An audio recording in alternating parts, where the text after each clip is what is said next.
That Sober Guy podcast contains adult content, merciless truth, and emotional nudity. Listener discretion is advised.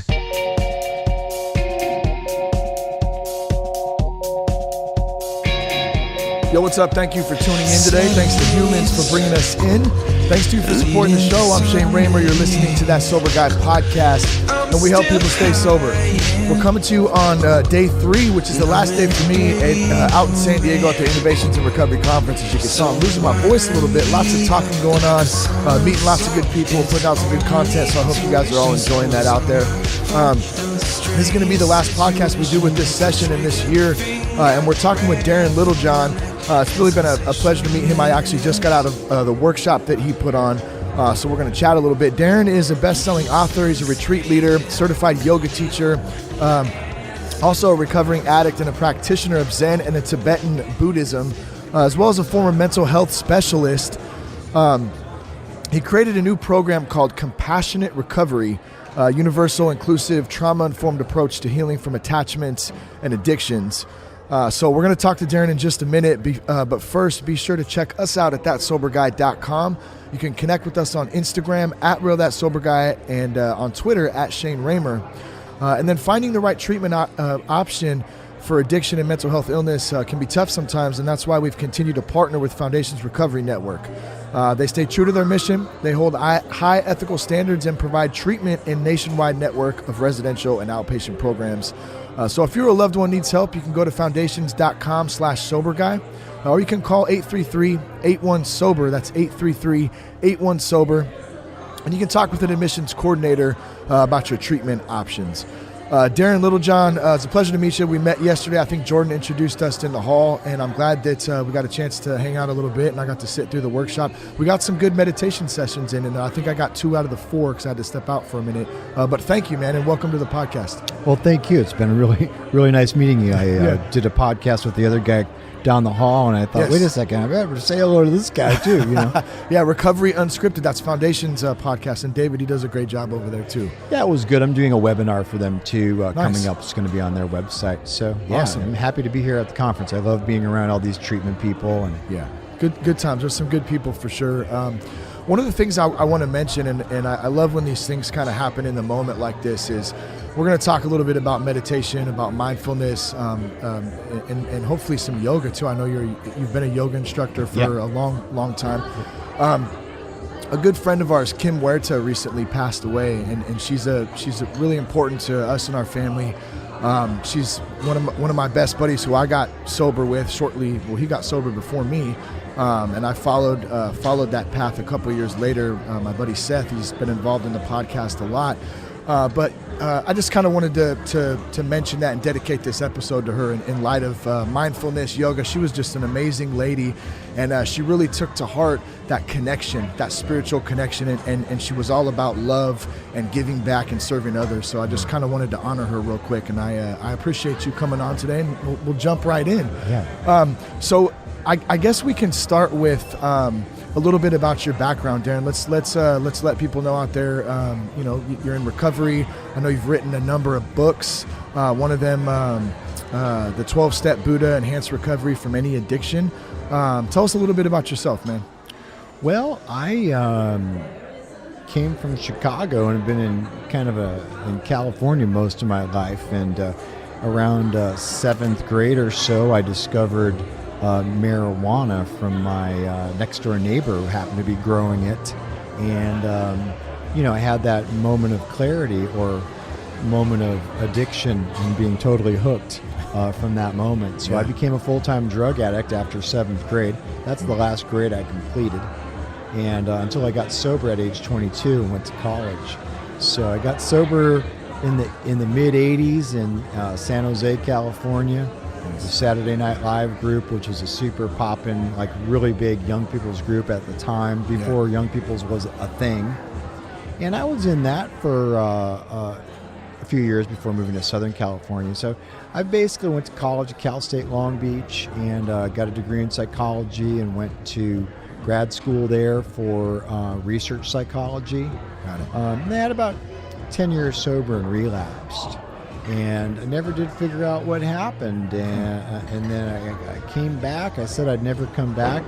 But I wound up accidentally showing up into another young people's group in Santa Cruz, where at the time Noah Levine he had gotten sober there, and he was my sponsor at the time. And I just kind of went in and sort of fell back into getting sober again and doing more Buddhist meditation practice at that time. That was December 97, so I've been sober since then. Awesome, man. I wrote the 12-Step Buddhist to try to understand how Buddhism connected with the principles of the 12 steps of recovery.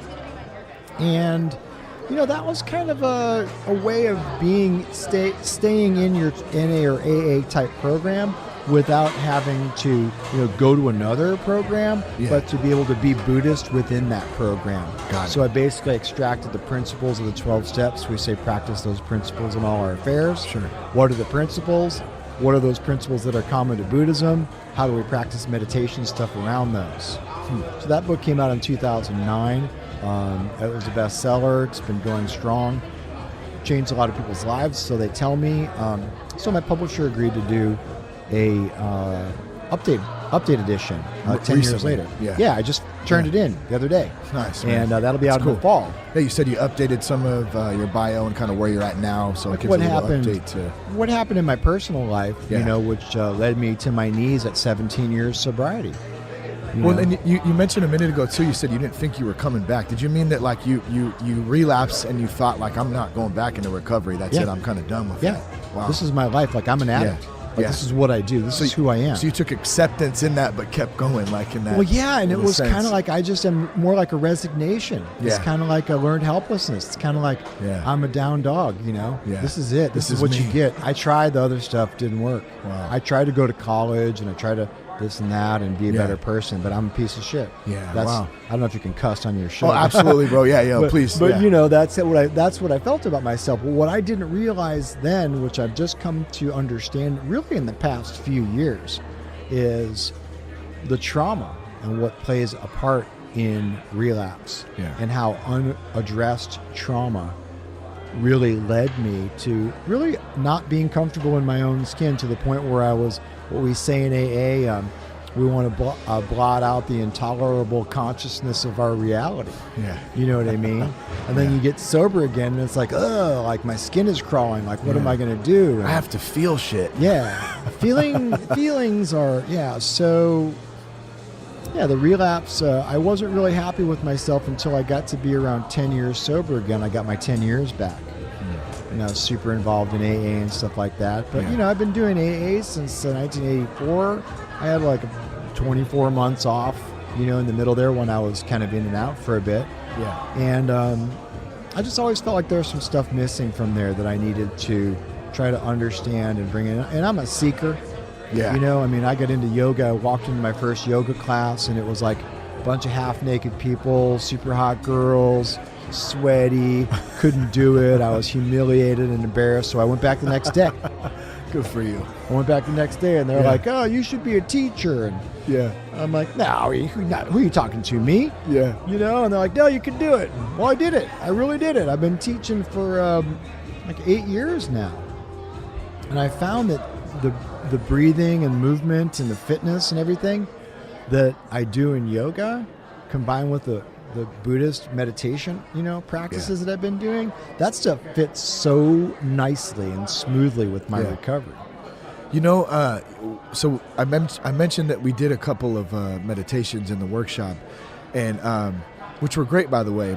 But one of the things that stood out for me that I really felt was, I think at the end, you had us take a really, really, really deep breath as far as we could go, and to like press it hard, and then blow it out hard. And that felt, I haven't done that in a while. I don't know if I've done it that consciously of it. And it felt really, really good. Like releasing some kind of, some energy. I don't know what, but it felt great. It is. And well, it's actually, some people blow and push, but basically what you do is you inhale really deeply. And we can do it for your listeners now. You let's guys, do it. You can do this. Don't do it while you're driving. But you can do this. Bad idea. You can do this I'm gonna anytime crash. you want. You can reset. But take a super nice deep inhale, fill it up really, really deep, and expand your lungs. Inhale, fill up, fill up, fill up. And then open your mouth and just let go, relax. And then pause, empty. So the idea is you fill up and you really grasp. You really hold on like I'm not letting go. Yeah. Then you let go. But you know what I just remembered too, because you just said it again, was the pause empty. I thought that was an important part of it too. It's a huge part of it. It connected something It when I connects felt something. it. Yeah. What is does. that? I don't know. Yeah, what is that? Yeah. Oh, yeah, what is that? I don't know what that is. I mean, I think in neuroscience there are ways of trying to discover it. It's something in meditation or in really, really early psychology called the relaxation response. There was a book by that. I just spent time with a Tibetan master named Tenzin Wangyal up in Pasadena. I did a few days workshop with him. He's a Tibetan master. And he had us do that thing too, like relax into open, spacious awareness. The more you relax, the more you release tension, and the easier it is for you to, from a Buddhist perspective, the easier it is for you to understand or experience your true nature or your Buddha nature or who you really are. Yeah. Or your real spiritual self or your deep soul, however way works best for you to describe it. Yeah. But it's a sense of coming together with that, and it's actually a really advanced, really sophisticated practice, but it's super simple. I learned that practice originally from another Tibetan teacher about 8 or 9 years ago, and a combination from another Tibetan teacher a few years ago. So I kind of brought all these things together, and I do it in my yoga class in a way that helps everybody just learn that you can instantly reset. If you let go and just go and pause empty and rest in the emptiness, you're in a state of non-clinging, not attachment, Got it. non-desperation. Yeah. Well, it's huge. And relaxation just completely resets your mind. And if you're really getting into your spirituality around it, you're getting into touch with your own inner Buddha. Yeah. I've noticed how much silence is important. And I don't get enough of it, I think. And I think part of it is probably because I'm just busy all the time. There's always something going on with, life and work and kids, and really have to make a conscious effort to get that silence in. But when I do get it, I do feel refreshed, almost at a new start, even in the moment. And it doesn't have to be something for me that I have to do. I love to do it first thing in the morning. Okay, I try to do prayer, meditation, sometimes that doesn't always work out. And what would happen is then I would go through the day and go, oh, well, I kind of screwed that up, so I guess I missed that day. Well, no, I can kind of stop at any point in the day. Right. Even if it's just like a simple breath like we just did. Right. And kind of draw that back in. So, I mean, I'm learning like anybody every day. That's the important thing. There was an old AA guy, Jim B., who used to say, you can restart your day anytime you want. Yeah, I love that. Yeah. I never knew what that meant, but you can kind of just take a deep breath and let it go. Yeah, let it go. And I used to be like, because I'm sort of a perfectionist, and it's like, well, if I can't meditate on my cushion in my house at that time, I didn't do it and I ruined it for the day. Yeah. And then I can shame myself about beat myself being able to do up. it. Right. And it's like, well, and that's part of the addict trauma. Yeah. That shame core. So let's talk about compassionate recovery a little bit. You started this program. You mentioned you've been working on it for a couple of years now. You're really in the stages of implementing it, right, into different treatment centers. What does that look like? And I know I like how you laid it out in the in your talk too, where you had a slide. Oh, they're just announcing too. See, we're wrapping up here today, so it's, we got a lot of commotion going on in the background. Everyone's breaking their booths down and stuff, but. In the workshop, you had a slide and it had all these different things on it, and then you said, okay, now let me show you really how simple this actually is. Right. So how did you simplify that? I thought that was a great way to look at it. Well, there are a couple of slides that I did that. One of them was the spectrum of what I call the spectrum of addiction. So you've got attachment, which is basically what the Buddha would talk about as clinging, grasping. You have a feeling, you want to do something about the feeling, So you start obsessing about the thing you're going to do. Let's call it a drug of choice, perhaps, or relationship, texting, whatever your thing is, whatever you're doing to distract.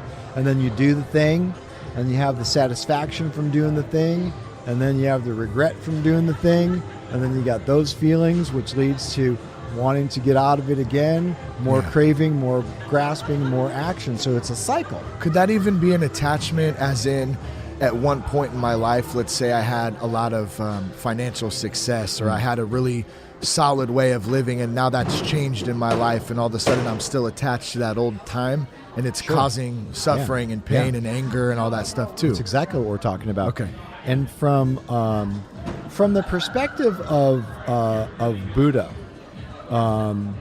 you basically would learn to meditate for a really long time before you became aware of from the gross to the subtle. Like the monks, they give up their life, they give up their identity, they shave their head, they wear a robe, they have a begging bowl. My friend's a super Theravadan in Thailand, and she says, the monks talk about even like as they're taking a bite of food, they're starting to get into their grasping, and they have to. And the training is when you go take that bite of rice that you feel attached to, if you feel yourself obsessing and grasping, you put it down and you don't eat for a whole day. Really? It's like a level of rigorous training to like renounce attachment. And there are other ways of looking at it from different Buddhist and other traditions. But so the idea is that attachment is the root of suffering from a Buddhist perspective. Yeah. And it's also the root of addiction.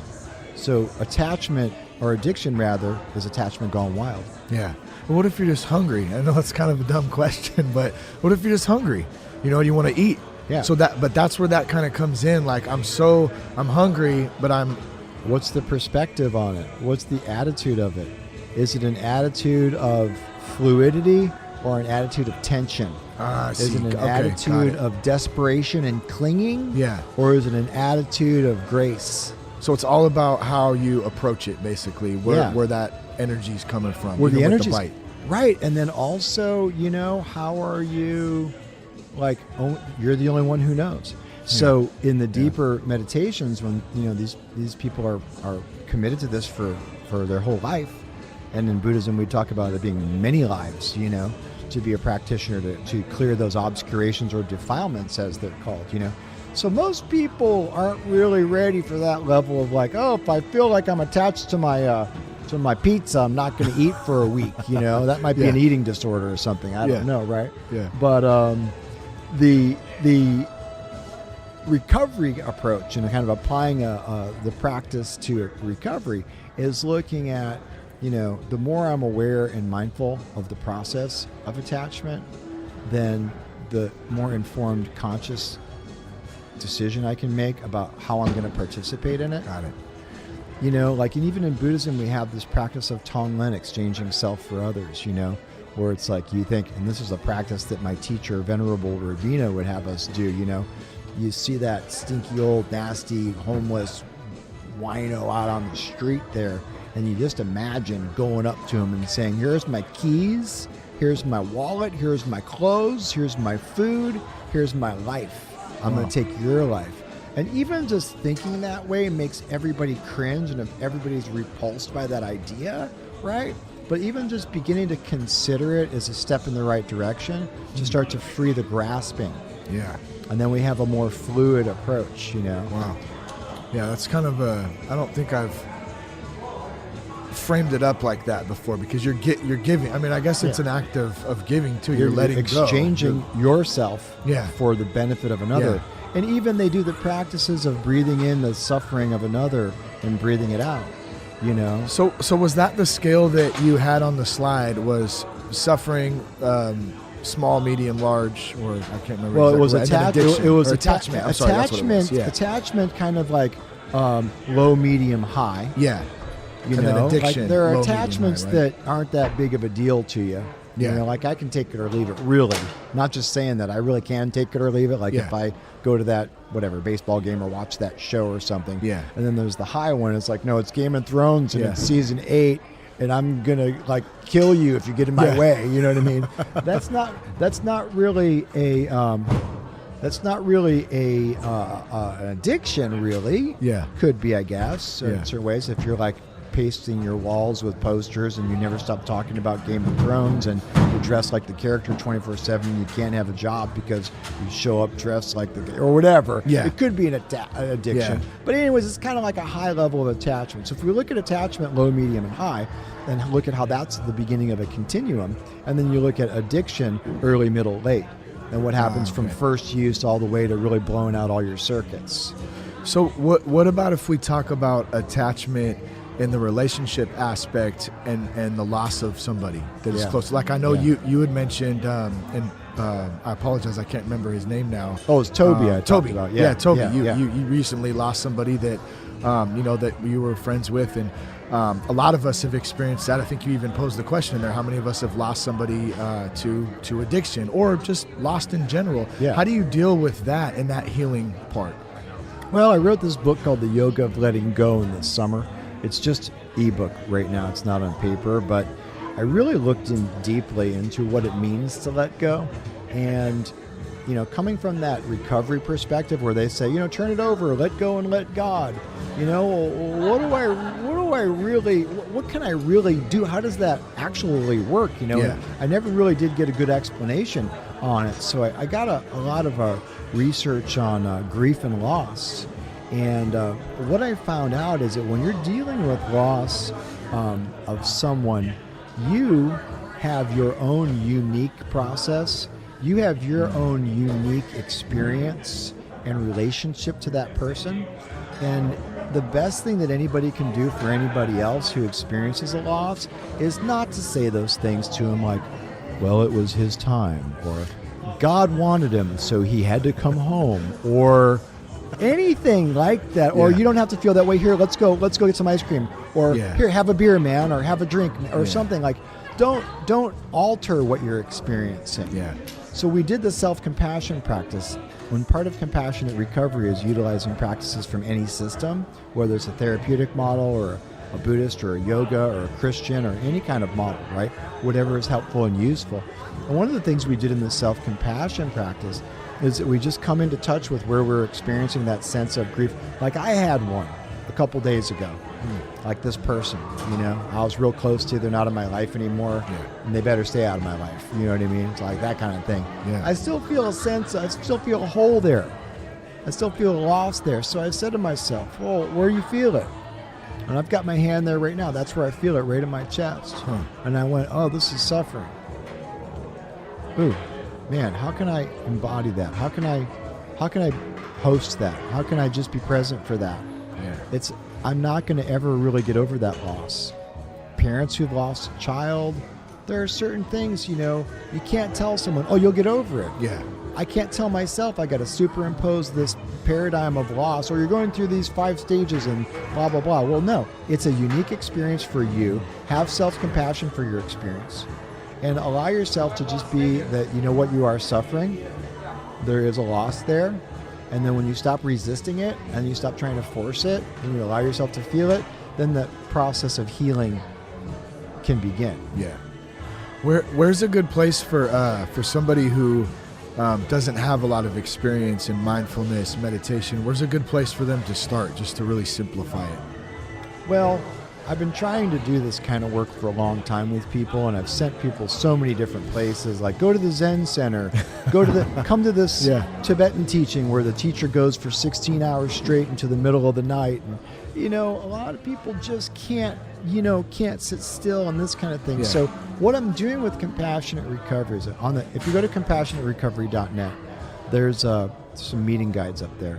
And there's some recorded meditations on some really simple things like mindfulness, loving kindness, and that sort of thing. And you can just read the meeting guide, press play on your iPhone or Android, play the recording, do a little sharing. It's all laid out right there. It's super simple and super easy. And in the Compassionate Recovery book and program, it's going to be all laid out super simple so that you understand the reasons why we feel like it's uncomfortable to sit still in our bodies. For a lot of people, it's not so easy to be present in the body, especially if you have a trauma history, which we talked about. Yeah. And I find it hard to sit still. Like we went down to the beach yesterday. Beautiful. Went on a walk, and it's hard to relax. And maybe that's because I'm working and stuff here too. I got a lot on my mind, so it's a little bit different aspect versus if I was just straight on vacation. I think it'd probably be a little bit easier. But even so, whether it's beach or at home, it is hard to turn that brain off. And I heard Noah say that before, and I don't know if he is I'm sure he's not the first one to ever say it, but he's the first one I heard say it was about turning, or the mind has a mind of its own. It's constantly just going, and it's tough to turn it off. And it's not gonna, and that's the kind of the first mistake of meditation, is trying to turn it off. And you're not supposed to, right? I'm supposed to let it pass. That's that sort of hosting the experience idea, right? Got it. I'm going to be present to watch my mind that has a mind of its own. I'm going to be present to watch myself experiencing this grief or loss, or this craving for a drink or drug or fix or pill, or anger or whatever it is. And as I'm able to be compassionate, like, ooh, you know what? That's a really tough problem. They tell me to let go. I can't fucking let go. Yeah. They tell me to let go and let God. I can't do it. That's suffering. And guess what? When I say, okay, man, may you be at peace, to myself, wow, that's suffering that you're going through. I'm not the only one who experiences this, finding that common humanity, That helps us to just be present to the suffering rather than resisting it. You know what they say, whatever we resist persists. Well, that you mentioned that downstairs too, about realizing that I'm not the only one going to this. So, for instance, somebody out there who may have experienced the loss of a loved one, you're not the only one out there going through the loss of a loved one right now. Now, obviously, that doesn't fix it right in the moment, I'm sure, but at least that general idea, is that supposed to provide a little bit of comfort there, a little bit of compassion for self and what you're going through. Does that make sense? It does. And the thing is it's sort of like learning you're not really going to end the suffering. You're not really going to end the thoughts. You're not really going to end grief and loss, because like the Buddha said, birth, sickness, old age, death, this is the infinite cycle that we're all in. You're not really going to end it. So somehow giving it space, somehow giving yourself space, and letting go of like that crack in the whip on yourself that you should be better, you should be different, you should be sober long enough to go through this, or should be man enough, or whatever your toxic shame is. Were you or are you your own worst enemy? Would you say that about yourself? I would say that my internal self-critic and my shame core is probably the most dangerous enemy that there is, because it gets me even when I'm sleeping. It gets me as soon as I start doing good. Yeah. When things are going great, like they say in AA, the only thing worse for an alcoholic than bad luck is good luck. I know, right? You know what I mean? Yeah. And it's like, oh, I just got everything I wanted, and I don't deserve it. Yeah. I know deeply inside myself that they find out who I am, they're going to kick me out of here. Yep. Do you know what I mean? I'm a fraud. I'm a piece of shit. I'm not good enough. The imposter syndrome. Yeah, the imposter. That's what it is. Yeah. And everybody goes through it. So guess what? Hey, everybody goes through it. I'm not alone. I can share about it with you. Yeah. I can go to a recovery meeting or a support group or friends or family or a compassionate recovery meeting where we're going to be talking about these things openly. There's no faux pas in compassionate recovery. There's no like you have to be Buddhist or you have to be Christian, or you can kind of work with whatever you're experiencing using whatever tool works for you and find a little bit of common ground and a little bit of support. And it's like, like I had this dog and I loved the dog, and I went through a bad marriage and the marriage fell apart and the dog died. And then I had the other dog died. And when the second dog died, man, I was like, I could not function, right? And I went to the Humane Society Grief and Loss group for the pets, And I had to watch the cat lady with her 15 pictures of all the cats she had that died. She goes to the support group every week. You know what I mean? Wow. But there was something about me saying, here was my pet and here's my loss, and me crying in that moment and the other people looking at me with compassion. I wasn't alone. Yeah. I only had to go once. I'm not going to go every week. You know what I mean? But that common humanity, that understanding that I'm not the only one experiencing this. Yeah. And then, like we have said in 12 Step Forever, you don't have to do it alone. Yeah. You had said one of the ways to get involved is you could start your own meetings. Yeah. I mean, we have listeners all over the place. Yeah. How would someone go about that if they were interested in finding out a little bit more about the program, starting a meeting, looking into meetings, where they host meetings? There's a couple things we can do. Right now, I've got a couple of meeting guides, which are based on but altered from meeting guide that I created about 11 years ago in Portland. And I have a format up there, but I also have a what is compassionate recovery, what it isn't, kind of like you have in NA, who is an addict kind of stuff. So you have a couple of readings. So you go to compassionaterecovery.net. You can download a meeting guide, or you can just pull it up on your phone. All you need is another person to have a meeting. You can have a meeting anywhere. You can get a few people together. You have recorded meditations. You've got some of those basic introductions. And then I'm building a couple of other things. The book will be out next spring. The 10-year anniversary of the 12-Step Buddhist will be out in the fall, where we talk about some of this in more detail. But the website, compassionaterecovery.net, is going to be a resource center for a lot of different types of treatment modalities, different things that you can connect with and get involved in, different types of meeting guides to host different types of meetings. Nice. So you can grab that. All you basically need is another person and a smartphone, and you can listen to the meditation. Yeah. You can do a little sharing, and it works really nicely. It's the kind of format that, like I said, has been working for a long time. Yeah. It's different than a typical AA format because there's no identification as a particular addict. You can be anybody from anything. You can identify or not identify. Yeah. You can be someone who's doing harm reduction, who's on buprenorphine or Suboxone. We're not going to judge you. You can have an eating disorder or a sex addiction. We're not going to judge you.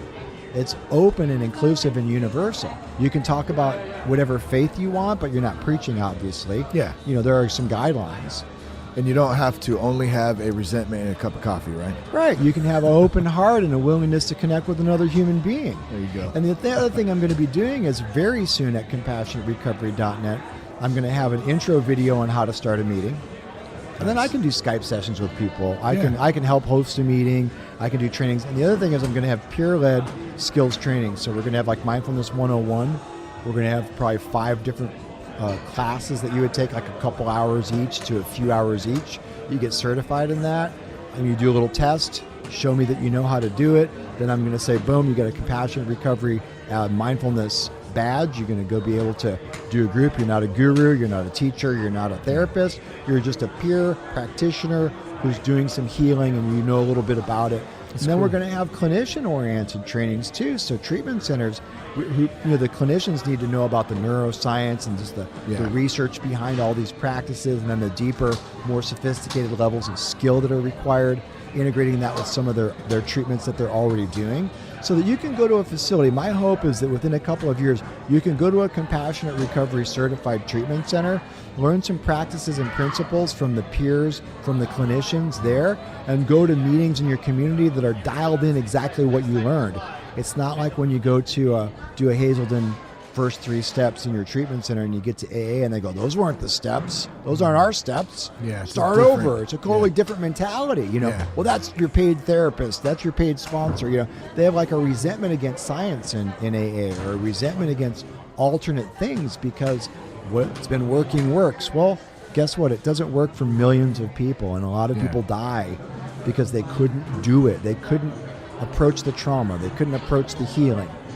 So let's just use all the tools we can and get together with some basic guidelines and try to help each other. Yeah, that's good, man. I like that. And I've kind of tried to keep that, platform open on this show too, with that mentality that like one thing that works for somebody doesn't work for the next person, and vice versa. We're all different. We all have different preferences.